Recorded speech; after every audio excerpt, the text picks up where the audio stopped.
Hello again. My name is Jan Pooch. Welcome to Vintage Key Studios once more. Today I will be looking at the Federal AF amplifier AM447-G, which was made, I believe, in the middle of World War II, early 40s. And I got this quite recently from an online auction. It wasn't very much money because they didn't know if it worked or not. So I thought, well, I'll take it and have a look. And I managed to get it working. It's an American thing, so it runs off of 110 volts.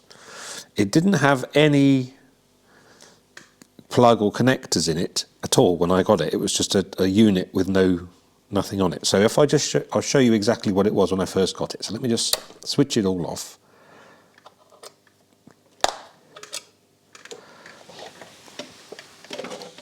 I have to be quite careful. I haven't yet. I'm going to make an enclosure for it. Obviously it's vaguely safe, but not really very safe.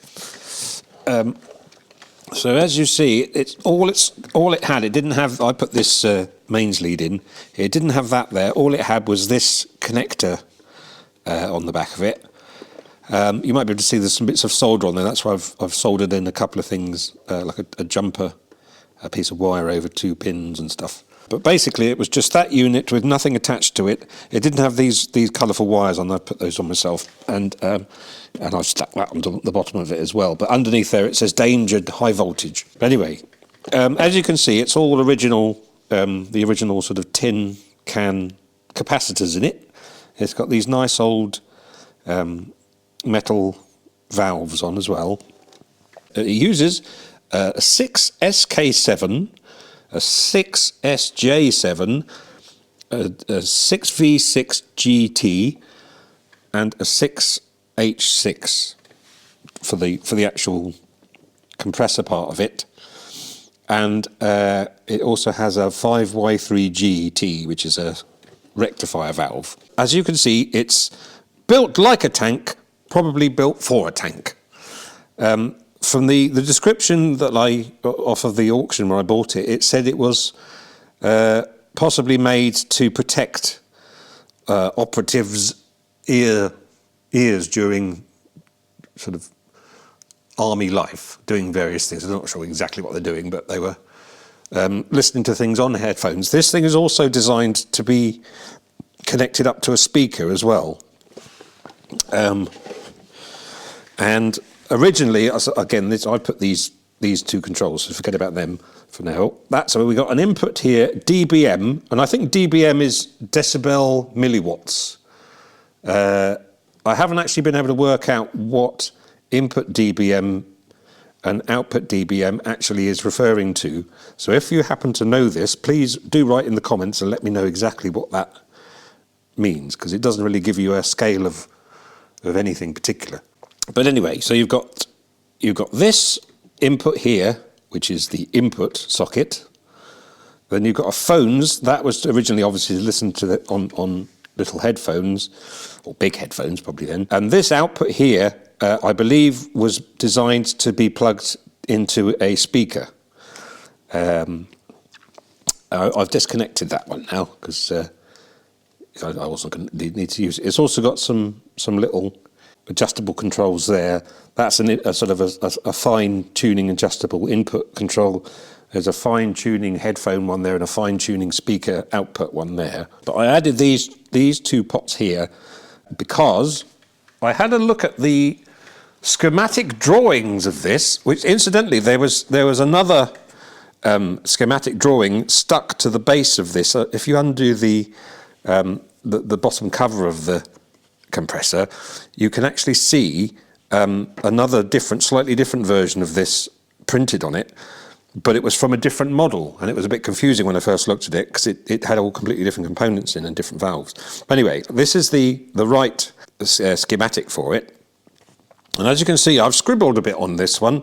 I just did a bit of messing around because I looked at the circuit and realised after working on the old Altec 436C or the EMI RS124 compressor, this is pretty much the same circuit. The sound signal goes into here, goes through this valve here, and it's sort of amplified there, and goes to this valve here, and to this valve here, and then goes to the output transformer.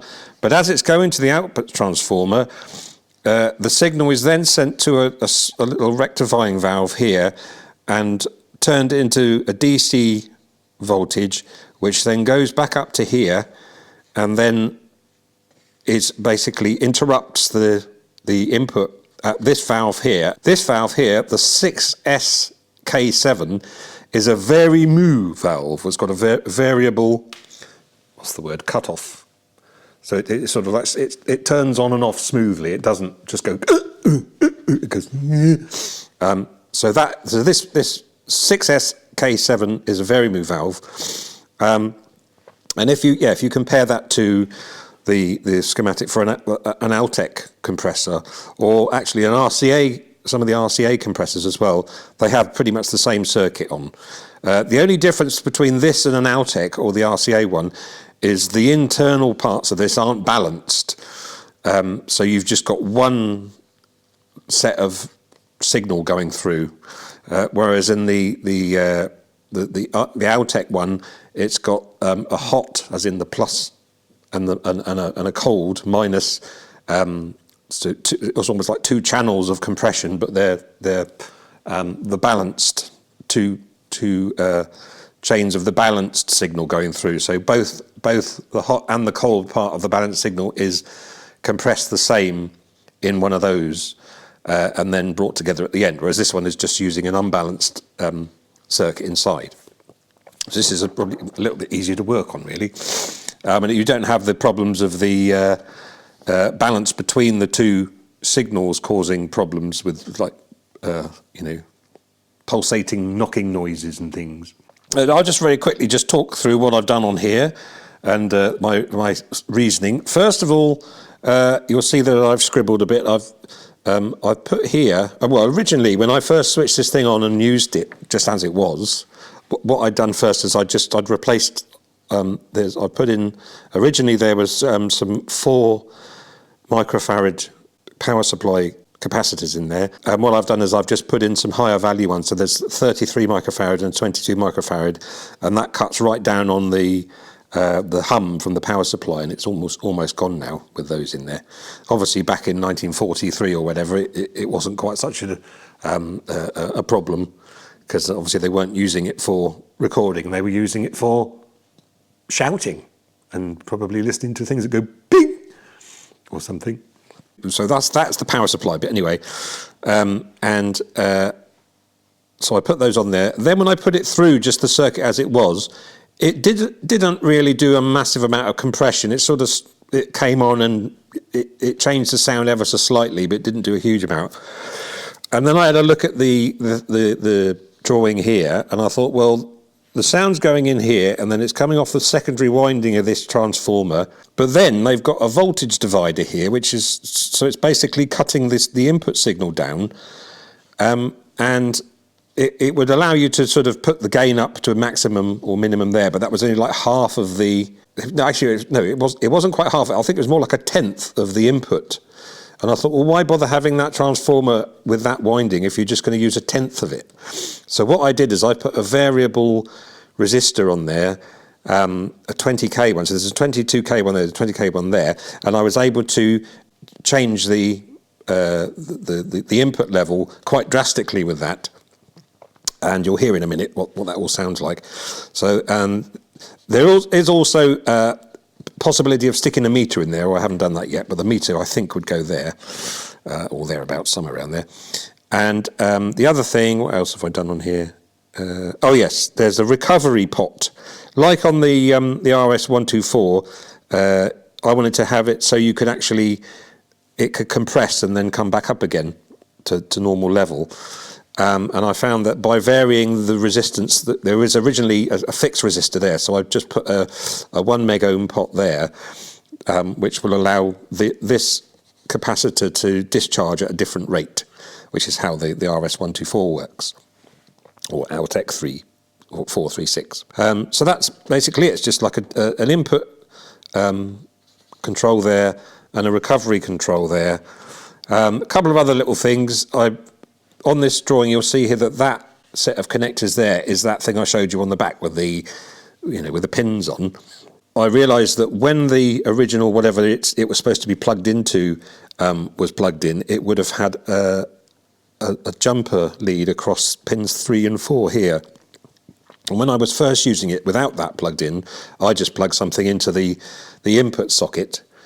It was the signal was going into the transformer at both ends, but I realised that the middle of the transformer wasn't connected up, because it's supposed to be go in there and go along there and then actually bridge across or connect across pins 3 and 4 and carry on going to the end of the transformer, but it wasn't connected. So there was like half the signal going in half of it and half the signal going in the other half of it, and it wasn't really coming through, so it sounded very thin and awful. But when I put the jumper lead, that little pin on pins 3 and 4, it brought back all the bass and it sounded really good. I should say as well, this is incredibly dangerous. All of this is very, very dangerous, and luckily with this one I haven't yet had a massive electric shock from it, but only time can tell, but touch wood, not touch organ. So if you happen to have one of these or found one of these, obviously don't mess around with it if you don't know roughly what you're doing, because I know roughly what I'm doing. What I would say is I bought a one-to-one isolation transformer for this, like a safety thing. So basically running off of mains electricity, it puts a transformer in the way of the link between live and ground, but just don't touch any wires anyway. No electric shocks. And the other thing I did was I put rightly or wrongly, I've put a 680 ohm termination resistor on the output of the transformer, because I'm thinking, well, it was designed to work to power some sort of little speaker, and I'm thinking, well, without that speaker, it's probably not going to do it a huge amount of good.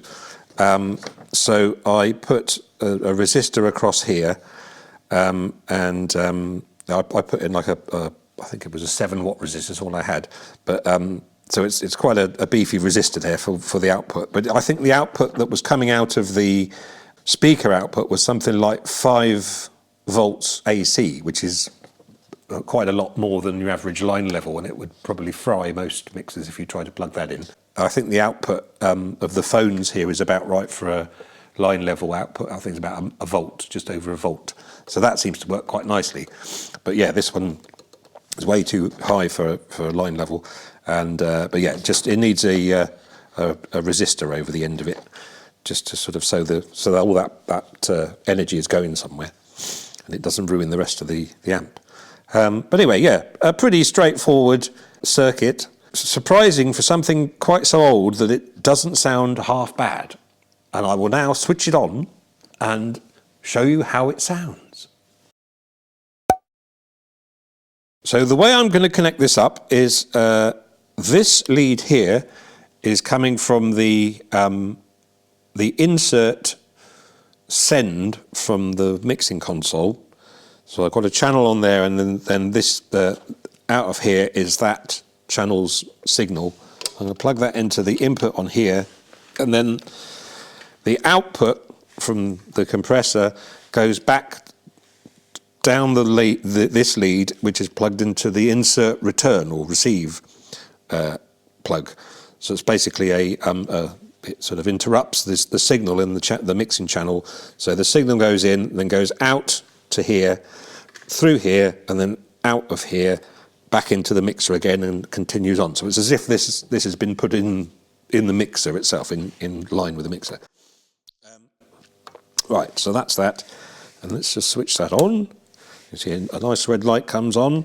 We just wait for a while, and you should be able to hear that it's not making any horrible hissy noises. It should be coming through now, and it's okay. Okay, so I've set up a Logic drum kit on here just so I can demonstrate it. So this is the sound of this compressor with a signal just passing through it with no compression really happening at all. You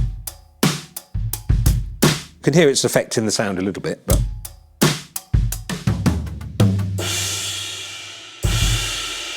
Okay, it's a bit of a sort of a lo-fi edge it's putting on. It's sort of like, it's not, doesn't go up, it probably goes up to about maybe 5K, sort of, in maybe a bit more, but up the top.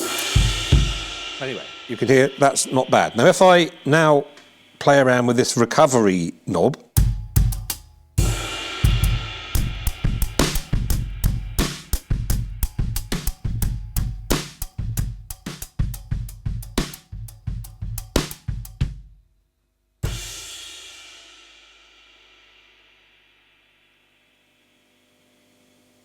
you can hear it's not massive amount of change really, but it's a bit more sort of transient-y.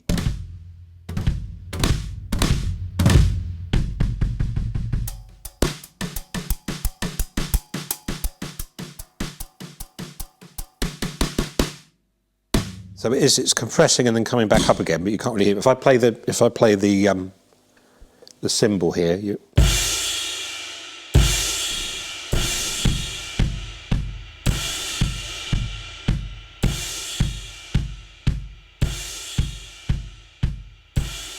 so you can see it here, it's picking up the beginning of the transient, the beginning of each drum, but the cymbal's sort of being pushed down a bit. What I'll do now is, this time I will raise the input, firstly just so you can hear what it sounds like when the signal, the gain is a bit higher into the transformer.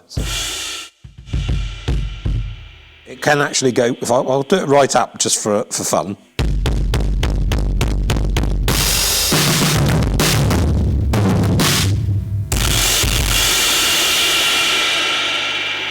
Which is a bit of a headache, but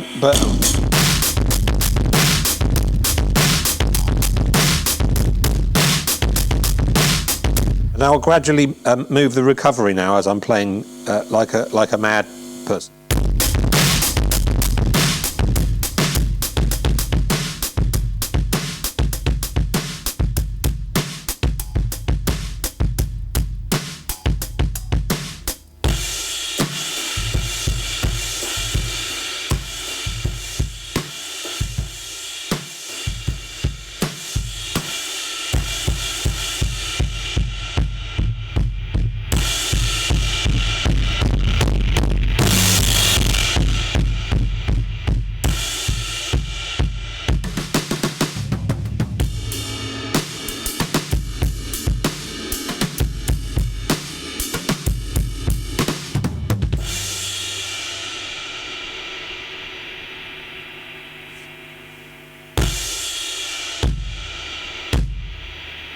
Hear the suckiness of those cymbals. I like a nice sucky cymbal.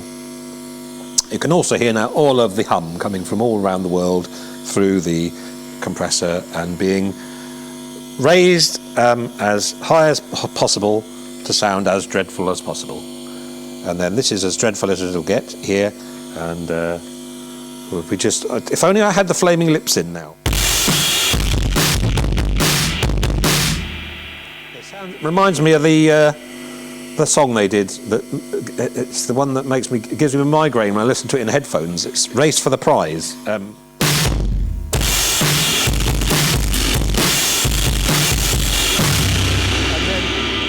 then they roll it all off, and it comes in and goes. It's really nice, and it goes,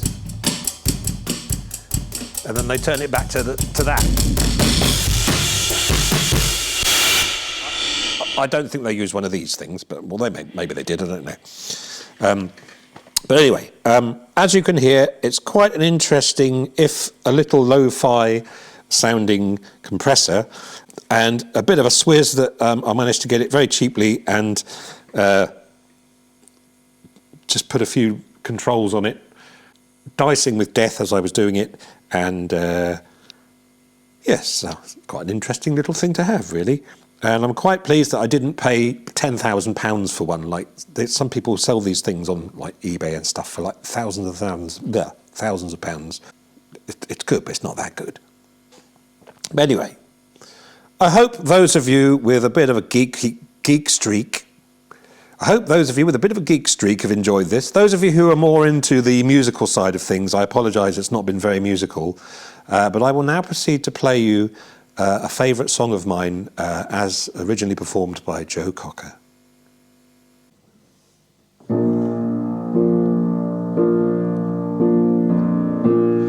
You are so beautiful.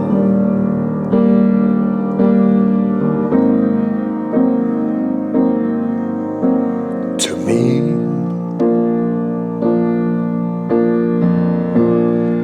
you are so beautiful.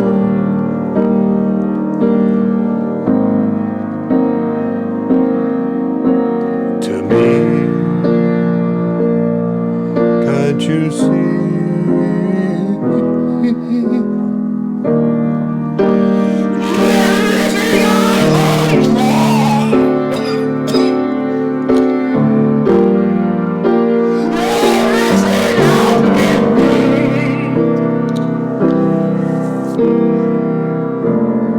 You are so beautiful.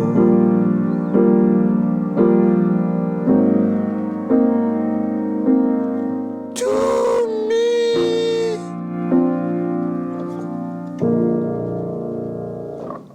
Good night.